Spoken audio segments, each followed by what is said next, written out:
যখন রান্না করতে একদমই ইচ্ছে করবে না কিন্তু খেতে হবে সবাইকেই, তখন বানিয়ে নিতে পারেন এই রেসিপিটা। মাত্র 5 মিনিটই সময় লাগবে, খেতেও হবে ভীষণ সুস্বাদু।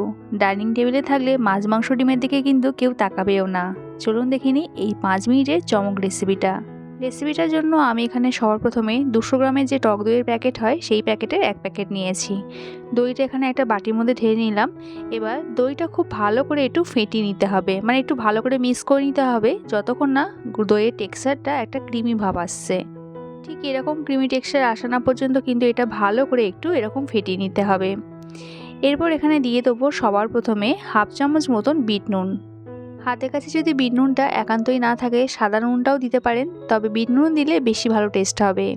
এই সাথে এখানে 1 চামচ জিরে গুঁড়ো দিয়ে দিলাম, নর্মাল জিরে গুঁড়ো কিন্তু ভাজা জিরে গুঁড়ো নয়। আর এর সাথে দিয়ে দেবো এখানে একটা মিডিয়াম সাইজের পেঁয়াজ, আর পেঁয়াজটা এরকম একটু মোটা মোটা স্লাইস করে কাটা আছে।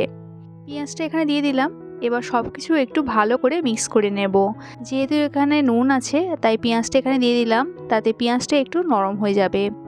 এটা খুব ভালো করে মিক্স করা হয়ে গেছে। অপরদিকে একটা এরকম তড়কা প্যান নিয়ে নিয়েছি, আর প্যানের মধ্যে দিয়ে দিয়েছি 4 থেকে 5 চামচ সাদা তেল বা রিফাইন্ড অয়েল।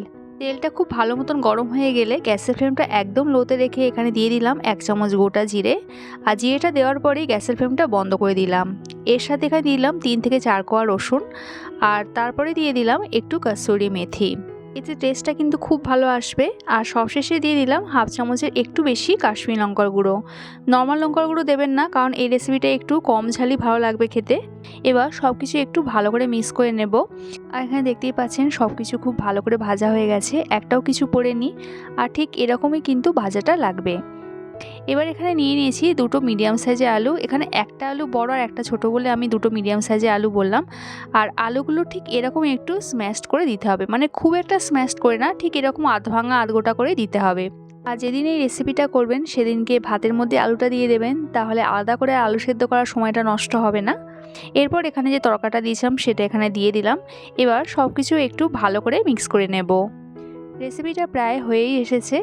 আর তাড়াতাড়ি হচ্ছে বলে ভাববেন না যে শারীরিক থেকে কোনো রকম কম্প্রোমাইজ হবে। খেতে কিন্তু ভীষণ সুস্বাদু হয়, বিশেষ করে গরমের সময় কিংবা মুখের রুচি যখন একদমই থাকবে না, একবার বানিয়ে দেখবেন দারুণ লাগবে খেতে।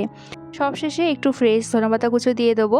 আর এখানে একটু কাঁচা লঙ্কা কুচি দিয়েছিলাম, যেটা আমার ভিডিও ক্লিপটা নেওয়া হয়নি, তার জন্য আমি ক্ষমা প্রার্থী। সব কিছু ভালো করে মিশিয়ে নিলেই রেডি আমাদের আজকের রেসিপি, যেটার নাম আলু চুকানি। আর এই আলু চুকানি নেপালের একটা ভীষণই বিখ্যাত রেসিপি।